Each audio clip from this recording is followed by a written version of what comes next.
Sabe aquela situação que às vezes a gente está com uma dificuldade, tem aquela informação, acontece uma situação na nossa vida que nos deixa angustiado, que faz com que a gente crie uma ansiedade, ou, às vezes, muitas vezes, né? Muito comum acontece uma frustração, aquela raiva devido a algo que não aconteceu da forma que nós queríamos, daquela expectativa que nós tínhamos. Como é que eu posso sair dessa situação aprisionante? Como eu posso sair dessa situação de ansiedade e gerar movimento de saída? Solucionar a partir do momento que eu tenho ferramentas capazes de fazer essa transformação aqui dentro.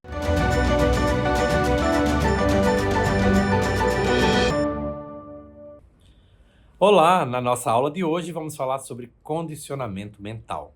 Exatamente o que está por trás da nossa mente. É muito importante a gente ter essa compreensão para que naquela situação desafiadora, aqueles momentos de dificuldade que nós passamos na nossa vida, o que é que está por trás dos nossos pensamentos, das nossas emoções, dos nossos sentimentos, para que a gente possa fluir, para que a gente possa ter soluções de saída. E parte do nosso processo, parte do nosso aprendizado de vida, faz parte entender como é que funciona um condicionamento mental estático e um condicionamento mental dinâmico. E aí, você está aqui comigo para a gente ir mais profundo? Eu vou trazer, é sobre isso que nós vamos ter nesta aula de hoje. A primeira estratégia que eu quero trazer diz respeito à compaixão. Exatamente o que passa no nosso sistema em relação ao que nós temos de compaixão. Mas não é essa compaixão que eu tenho pelo outro ou pela situação alheia. É a autocompaixão. Então, determinar na nossa vida, ou cultivar a compaixão ou a autocompaixão no nosso processo interno, é ponto principal para que a gente possa desenvolver uma mente dinâmica, um condicionamento mental dinâmico. Geralmente, eu quero trazer aqui um exemplo de uma vez que eu tive conversando com uma pessoa que tinha uma autocrítica muito grande. Vinha de uma família onde pais, avós, todos geravam um senso crítico muito grande. Essa pessoa carregou ao longo da sua infância, da sua adolescência, inclusive na época de seus primeiros empregos, muita cobrança. E a partir dessa cobrança, dessa autocobrança, essa pessoa se aprisionava. Ela nunca estava feliz ou satisfeita com os resultados que ela vinha causando. E aí o que acontece? A partir desse momento, menos resultados ela ia gerando. Porque era tanta cobrança, era tanto peso, tanta sobrecarga de responsabilidade, que nada fazia com que essa pessoa tivesse a sensação de que estava causando resultados positivos. O nome dela eu vou trazer aqui, é um nome fictício, mas o nome de Amanda. E Amanda, durante os primeiros contatos que teve comigo, ela chegou reclamando de não ter resultado. Na empresa, ela estava num trabalho, mas ela não tinha resultado suficientemente bom para ela. E ao questionar e perceber os resultados que a empresa dela trazia, os gerentes, os coordenadores que ela tinha, geralmente eles tinham resultados positivos, mas ela não conseguia enxergar que isso era positivo. Tudo que ela tinha na condição dela mental era de uma autocrítica, de um autojulgamento, de um peso gritante nas costas dela de que tudo que ela fazia não estava bom.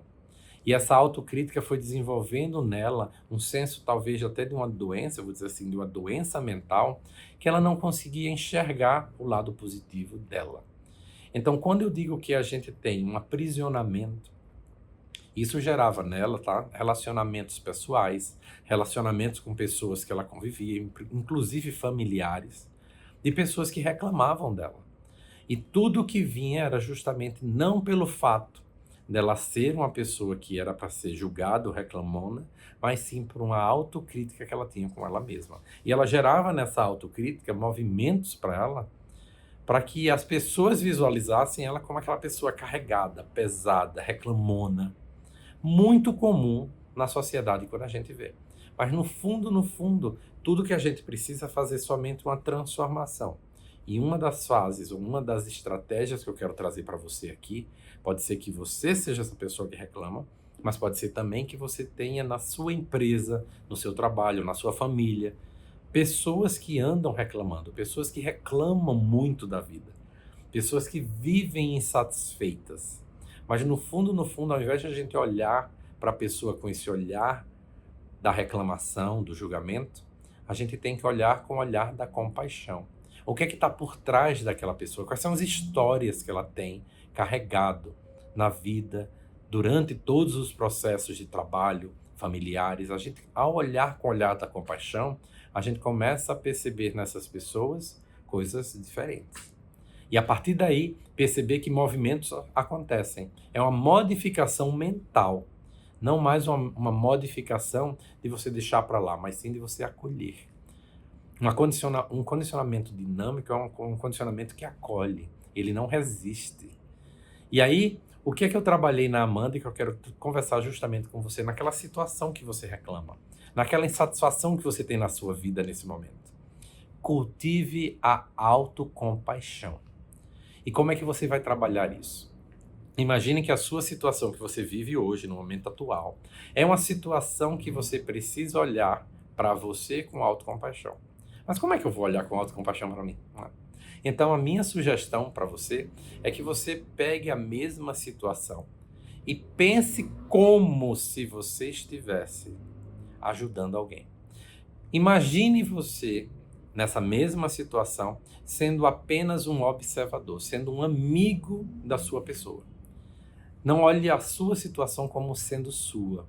Olhe a sua situação como sendo de outra pessoa e você querendo ajudar essa pessoa. A partir do momento que você tem o olhar da ajuda para o outro e você coloca essa ajuda em você, você está começando a trabalhar a autocompaixão. Aquele olhar empático, aquele olhar de compaixão, aquele olhar de amor, para que você possa olhar para você sem a crítica, sem o peso, sem a reclamação.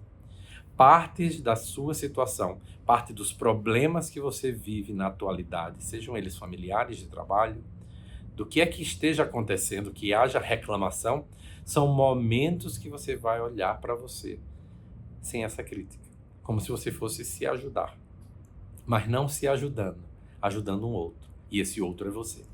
Então, cultive a compaixão como ponto principal de modificação de um condicionamento.